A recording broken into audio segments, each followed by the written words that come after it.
Okay, this is the thing history. What is GPS? What are the elements? How it works? What are the GPS signal and frequency error?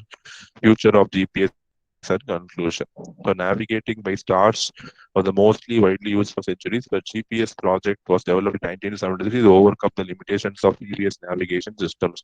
So GPS is mostly used by US, and every country has its own GPS system, and India also has developed one GPS system, which will be putting into use very recently. It was developed by ISRO.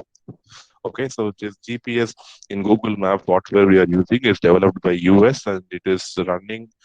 It is round the clock route updation is happening by because of 24 satellites which are revolving around the Earth. The Earth is divided into four quadrants. So when 24 satellites are revolving around the Earth, in each quadrant you will have six satellites permanently available for enabling you to know your location. So it's six satellites per quadrant, four quadrants. So 24 satellites are constantly revolving at the same place around the Earth. So you at India will be always seeing the same satellite, which we will be always seeing it. Okay, we will be seeing the same six satellites only, which are intended for our quadrant. Okay, so it was fully operational 1995. And periodically, if all these satellites worn out, we have to replace them. So GPS means it is a space-based satellite navigation system, provides location and time information in all weather. So it is maintained by the US and it is freely accessible by anyone using a GPS receiver. So in your phone, you will have a location button. So that is location is going to be the GPS receiver. The GPS transmitter and receiver. So that will send the signal to the satellite, and satellite will respond to you with the current GPS location. So it was initially called as Navstar GPS, Navigational Satellite Timing and Ranging Global Positioning System. So it consists of 30 plus satellites in the low Earth, medium Earth orbit. So they are continuously present above the Earth at this kilometers. So made up of the 2 dozen satellites working in harmony are known as satellite constellation. So 2 dozen means 24. 26 satellites are revolving around the Earth continuously, and that is called as a satellite constellation, mainly used for navigation, map making, and surveying. There are three segments in GPS. One is space segment, next one is control segment, one is user segment. The space we'll see about each thing. The space segment is about the satellite end. So you have to develop satellites and place them in correct position. And these satellites fly at an altitude of 20,000 kilometers with a period of 12 hours. So they're powered by solar cells. The satellites continuously orient themselves to point their solar panel toward the sun for getting energy, and antenna will be always towards the earth because the users are there from the earth. Uh, Orbital planes are entered on the earth. Okay, and orbits are designed so that at least six satellites are always visible from any location on the planet. So for us, we with our naked eye we cannot see because the satellites will be very very small when you see from Earth. But they say that at any point of time, six satellites will be visible to you and they'll be serving you at any point of time. So that is space segment is with respect to the satellite. Control segment will have the control station, master control system, monitor station, ground antenna. So all these are going to be the control segment. The master control station located in Colorado Springs, and it is in USA, responsible for overall management of the remote monitoring and transmission sites. The checkup is performed twice a day by each of the six stations as the satellites complete their journeys around the Earth. They can reposition satellites to maintain an optimal GPS constellation in case if satellites suddenly go out of their path. So they can these from the master control station, the people can ensure that the satellites are brought back to the original path. Monitor station, they check the altitude, position, speed, and other parameters of the satellite. The control segment ensure that GPS satellites are remain within acceptable limits. All the parameters are going to be perfect. That is done very frequently. So a station can track up to 11 satellites at a time. This checkup is performed twice a day by each station so that to ensure that all the satellites are fine and working. Ground antennas, they are used to monitor and track satellites from horizon to horizon. So they also transmit correction information to individual satellites, communicate with GPS satellites for command and control purposes. User segment, we are going to have smartphones, and smartphones are going to have antennas. You are going to have GPS receivers. So you are going to turn on the location and see what is your current location, where are you going. So so when you turn on the location, the display will be showing the information and speed of the user.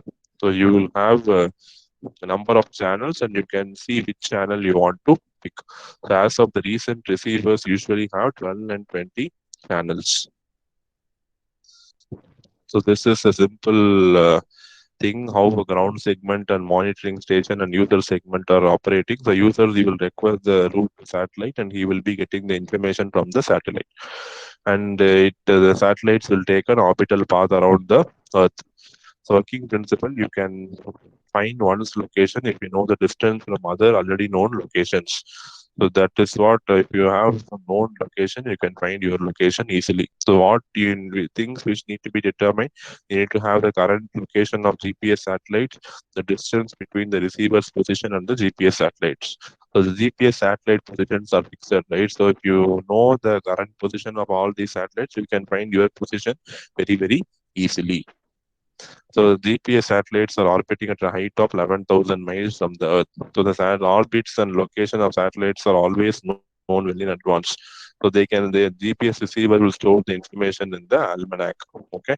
The distance between the receiver can tell its own position by using the position data of itself and compare with three more GPS satellites. So the reference is, if you want to measure your position, you have to compare your position with three more GPS satellites.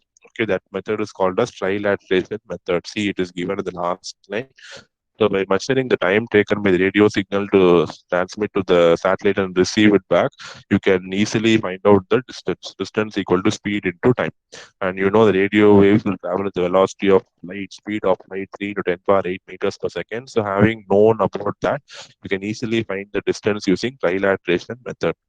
The measurement from two satellites limit our location to the intersection of two spheres, which is a circle. Okay, so the common area between the two spheres will be looking like a circle. The third measurement narrows the location to just 2 points. Okay, you can different satellites are known. So when you see the common position, you can track yourself to 2 point location. A fourth measurement which points to our true location. So if you want to know your location, you need to have four satellites reference with that. You can find your position on Earth easily. That is for how it is being done now. How the position and correctly it is being tracked when you turn on your Google Maps, everything is done with this logic only. So with the help of four satellites, your position is being tracked correctly. The position calculated by GPS receiver relies on three accurate measurements. One is current position of satellite, and time delay. So worst case accuracy of 7.8 meters at 95% confidence level is got, and GPS time is accurate to 14 nanoseconds. So it is very, very accurate time because that is one parameter which has to be accurate, correct? So higher accuracy is available when you are going to go for a special type of systems. So different types of GPS signals you have: course acquisition, core precision, code navigation, message almanac, and data updates. The frequencies we are going to use different these five frequencies in GPS. So all are going to be very close to each other: L1, L2, L3, L4, and L5. The if so how the frequency, the first CA code is course acquisition code is transmitted to L1 frequency. The precision code is transmitted on both L1 and L2. L3 is used by different support program. L4 is used for additional correction for the satellite, and L5 is used for civilian safety of life. So each frequencies have their own purpose, so you have to use it accordingly. And L2C is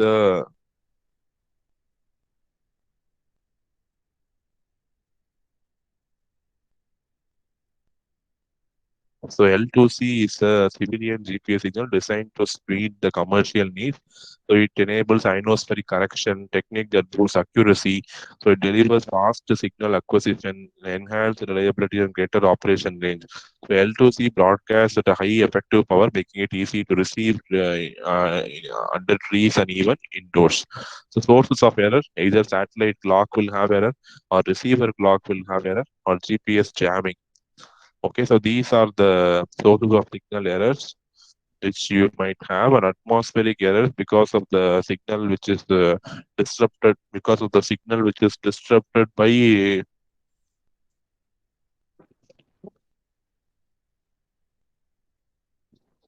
the signal which is disrupted by the atmosphere due to the presence of many gases.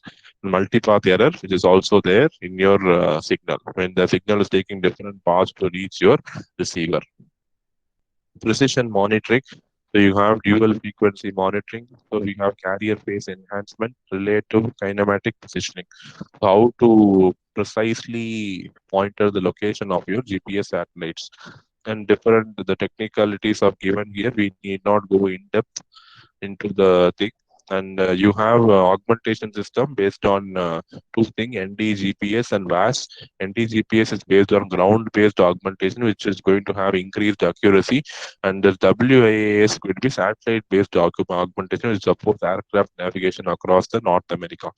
And you have global differential GPS developed by NASA for the NASA science missions. So when they're going to launch satellite, they can use this one for their readings. Okay. Limitation: GPS can provide worldwide three-dimensional positions 24 hours a day in any type of weather, but clear line of sight between the GPS antenna and four more satellites are must be required. So whenever you are traveling in a car, you put a route map in Google Map and you drive. Sometimes it take time for the Google Map to update, right? That is because the speed at which you travel and the speed at which the information is going to satellite and coming back, that speed is not matching. Okay, that is why you see the Google Maps getting updated very, very slowly. Hence, it becomes too difficult to ensure reliable positioning. So these difficulties are particularly prevalent in urban areas. The GPS signal may bounce off nearby objects, causing another problem called multipath interference. Applications: surveyors can use the map to determine property boundaries, and GPS technology integrated with computers and mobile communication technology in automated navigation system. So anywhere we can use this GPS signal. It has become popular in tracking your vehicle anywhere, anytime. So GPS car tracking is the most effective way to locate a car. The car tracking system look like a small walkie-talkie without a mic or a speaker. So it is consists of a receiver antenna and a box that contains a tracking chip and batteries. So monitor, track exact location you can get on map, speed at which the vehicle is traveling, total distance travel, fuel, refuel or theft, or ignition control of the vehicle. So all these can be monitored using GPS. So you just have a device installed inside the vehicle. So the position is tracked by GPS. The GPS value is sent via GPRS. So the server stores the data for 365 days and you can log into any system and you can monitor. So it's a simple diagram for a thing for the same thing. An application mostly in military, they are using GPS integrated into fighters, tankers, helicopters, ships, submarines, tanks, jeeps, and soldiers' equipment. The target tracking is being used using GPS, and search and rescue operations are done using GPS. So GPS is a satellite-based navigation system that can be used to determine the position of an object on Earth. Knowing the four satellite locations, I can clearly identify your location. The application field is vast and new applications will continue to be created as the technology is going to evolve. So the GPS constellation is there, which is going to guide the navigation system in our uh, the world. So I think that is all I have for the day in